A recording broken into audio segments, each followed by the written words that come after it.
Okay everyone, welcome to the Lexus TX 550h Plus plug-in hybrid. We're gonna go take this thing on a drive today, and if you haven't checked out my full tour and review, definitely go check that out to see all of the incredible space and features of this all-new Lexus TX plug-in hybrid. Before we go take this thing on a quick drive, I want to show you guys a quick tour on the exterior before we head out, and let's go check this out real quick.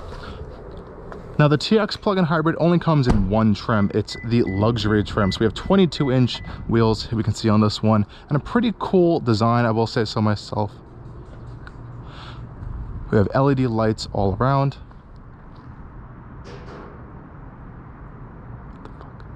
We have LED lights all around. It's a pretty bright day, and this is nice Nightfall Mica paint color, I think, here. I think it looks pretty nice.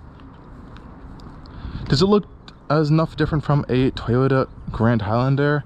I'll leave that up for you guys in the comments down below. But for a full-size 3-row SUV, Lexus definitely needed it, and I think the TX is delivering on that with an incredible amount of space and decent amounts of luxury, I would say. So let's hop inside and take this thing on drive. We have electronic door handles here, nice white leather interior here with some kind of micro suede inserts, and heated and ventilated seats, which is much needed today with the ventilated seats. It's a little bit toasty finally. 56 degrees, but compared to the weather we've been having, it's nice. Let's go head out on a drive. Okay, so putting the Lexus TX into drive is pretty easy. We have, well, I would say a little bit easy once you get used to it, but it's a little complicated at first. Popping it into drive is left down versus left up, and then we also have a neutral, which is the hold to put into, and we have a sport mode for our transmission system here. It's not a regular automatic. It's sort of like a CVT style transmission for this system here. That's pretty it. We have all the different drive modes here. We have hybrid, EV mode, hold charge mode, and an auto mode as well, traction control, and some other buttons for our parking brake. We have a pretty impressive camera system, I will say, on the TX. So going up front here, we can see if we put the camera in this 3D view setting here, we can kind of get a little bit of this cool turning animation here that it will do when you're turning around. Check that out. I think that's epic. And now that we are in a parking lot down here, I want to demonstrate the parking assist function that the TX comes with. Well, at least this one's optioned with. So I'm going to park right in this space here. I'm going to press our auto parking button right there, and it's going to notice that there's a space there. I'm going to press start, and I think the TX is going to do it. So I have my hands off the wheel right now. We're moving forward. Oh boy. It's a little scary to do if there's oncoming traffic coming towards you or people just around you, because I've noticed that you do have to be stopped to kind of activate this system, which is a little bit annoying, I think, sometimes. But when it does work, it does work. It notices the spot there. It's pulling into the space. Oh boy. It knows, it should know that there's a piece of concrete there. Yay. Good job, TX. And it's going to put me into park. And we're all finished there. It can actually pull you out of the spot as well. It gives you a nice 360-degree view, camera view of what's going around your vehicle. And now that we're in park, I'm going to press the parking button again. I can press my exit direction. I'm going to go this way and press start. Take my foot off the brake, and it's actually going to pull me now out of the spot. Look around. Check path for vehicle safety. It wants you to do that. And it will pull me out of the spot. Slowly but surely it will do. If there's a vehicle to your right, it will note that and will not kind of cross the lines there. I have tested that in those situations. And once it pulls out of the space here, we should be okay to continue going. It's a little bit scary to do sometimes. And there you are. You can exit by moving the vehicle, and it's already in drive for me, so I can just go straight off. I don't have to put it back into drive, which is a really nice touch. So thank you, Lexus, for thinking about convenience here in the TX. We are cruising around in EV mode now. It's very comfortable, very quiet as well.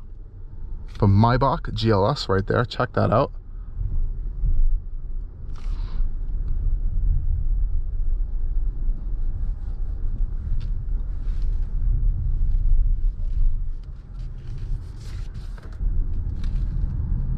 Cruising around in the TX is just a wonderful experience, especially in EV mode. It loves to be in EV mode. I'm going to pop up, guys, the energy flow screen. Hopefully you can see that on camera here.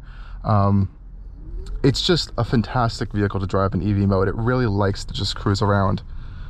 It's so quiet, and the steering gets really light. It's one of my favorite parts of the TX, going to be completely honest. We also have our proactive driving assist here, which actually, well, if you see a vehicle in front of you, it's going to come to a stop. Well, not to a stop, it will start braking for you ahead of time. It's going to give you a reminder that, hey, you got to start braking now. How is the TX like to drive? Well, you know, you have to remember, this is a really large vehicle at the end of the day, and I think it does itself pretty well with its composure. Before we head off here, I'm going to pop it into sport mode so we can unlock that full 404 horsepower that we have with the system. I'm going to put it into auto, hybrid, electric vehicle mode. We have a tachometer that comes up on our dash here, and we can head off. Pretty potent torque there. Engine kicks on. Whoa! This thing has no issues with getting up to speed. I was really impressed by the amount of performance from this powertrain. Really impressive stuff. It's over 400 horsepower, like I mentioned before. We have that V6 engine, 2 electric motors, and those electric motors are combined making well over 100 horsepower.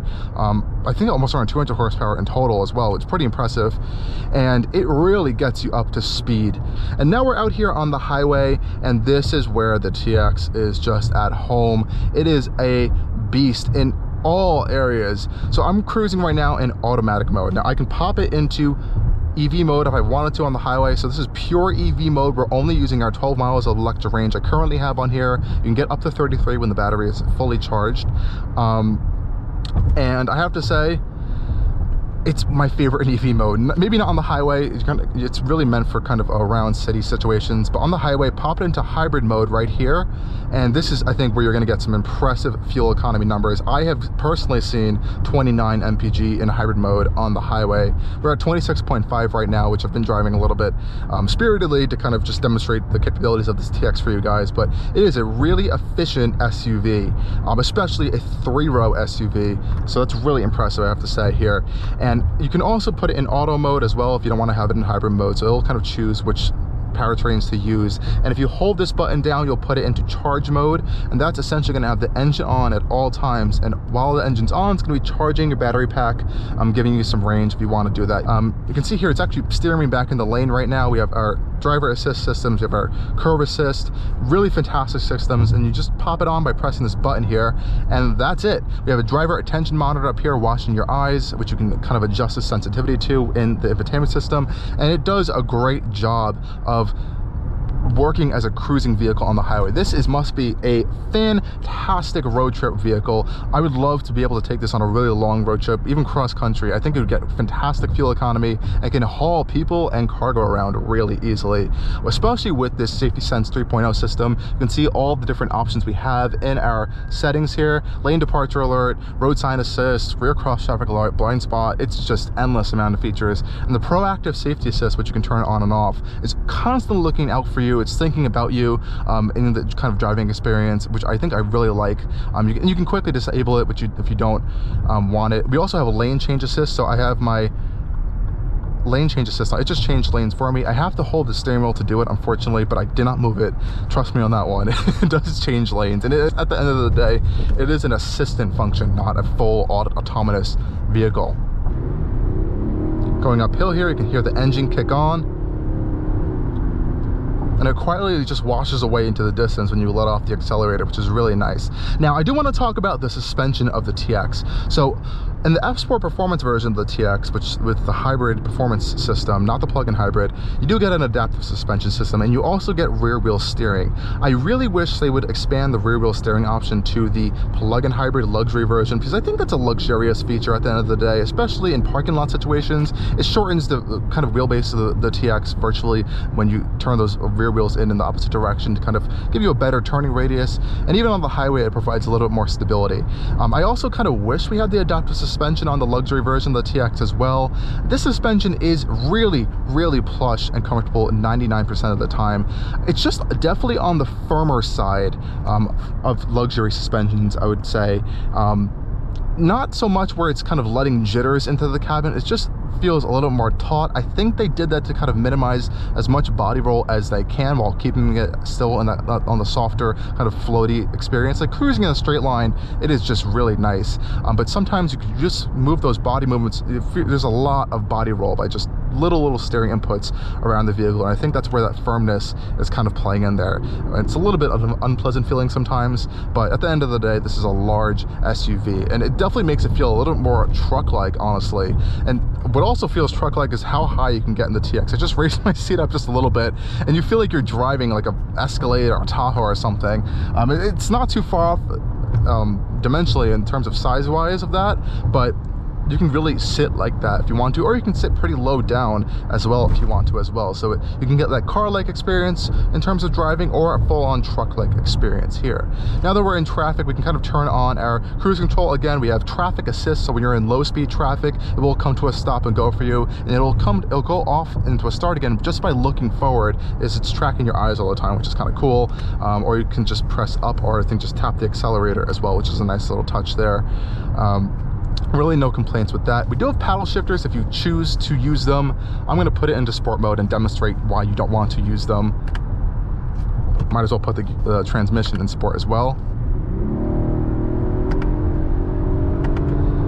So I was just like shifting into like 3 different gears, and you don't really hear anything because there's no transmission at the end of the day in this TX. It uses a unique sort of power delivery system. It's sort of a CVT, but it blends with that electric motor and the engine up front as well. It's a unique system, and we have to remember those rear wheels are completely disconnected from the front end of the vehicle in terms of the engine. So those rear wheels are always being driven by that electric motor, which means you will always have charge in this battery. So if you're down on charge with electric charge, I'm going to pop it into hybrid mode now. If you're down on electric charge, that rear motor will always be used because it will kind of just turn into a hybrid, because it can never technically deplete the battery because you need it to power the rear wheels at all times. So it's never going to let those rear wheels go unpowered, which is a nice touch. And of course, when you charge up the battery, you're going to get that full EV driving experience in the TX. And it's also really quiet in here. I have to really give Lexus props for the incredible sound insulation on this vehicle, especially at highway speeds, and especially for a boxy vehicle nonetheless. A lot of these boxy vehicles let in a lot of kind of road noise. You hear wind whistling throughout the cabin. This one kind of cancels all of that out for you, which is really fantastic.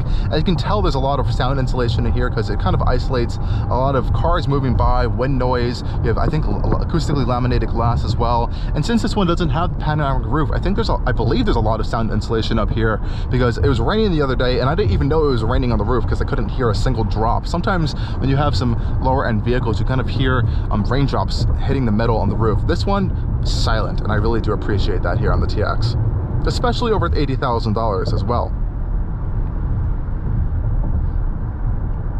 Now, we do have wireless Apple CarPlay and Android Auto here on the TX. You can see how large the CarPlay is here, and you can actually expand and contract the CarPlay. I'm going to pop it into our driving safety systems here so I can demonstrate this for you guys real quick. So I can expand and contract it. So right now it's taking up the full screen, but if I press this button here, it's going to minimize CarPlay just a little bit to give you your access panel here to all of your other Lexus functions at all times, which is honestly a really nice touch. Sometimes you have to go back into other CarPlay systems, or especially if this is full screen, you have to go and press Lexus or whatever the brand is to get back into the brand's native infotainment system. But this is a pretty cool touch here if you want to have that side panel always accessible to you at all times. Pretty quick to respond here. Apple Maps is huge, and it will actually display CarPlay navigation in your turn-by-turn directions up there, which is nice. Otherwise, the Lexus navigation system is honestly pretty good. I believe it's a cloud-based navigation system that you do need to subscribe to, I believe. I think it's included with the vehicle for a number amount of time, but you do technically have to like sign up for it, get the app, and be connected with the vehicle to kind of activate all of these functions. Now we're going to come over here into a city-style urban suburban area, and I want to pop it into EV mode to kind of demonstrate just how quiet and easy it is to use while driving around in EV mode.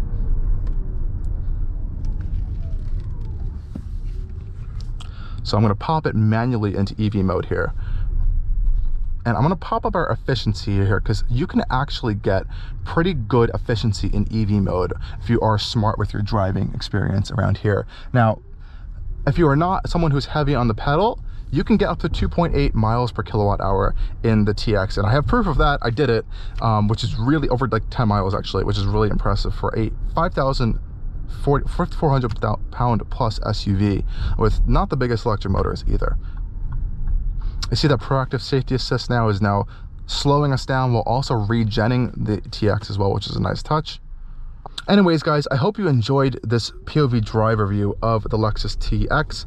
It's been a wonderful week with it. Again, I may not be the biggest fan of the looks, but driving it around, usability wise, it's a really good vehicle, and I think you need to be getting this TX in this plug-in hybrid form, because this is a unique powertrain to the TX. You can't get it in any of the other Lexus products right now, and not even in the Grand Highlander at all. I don't think it's going to even be an option. So this is a true Lexus TX, so I'm going to put my foot down on that one, and I think this is the one I would buy if I'm shopping for this large 3-row luxury SUV. Anyways, guys, again, thank you for joining me on this POV drive and review, and as always, stay tuned for more coming on Allcarnews. Cheers.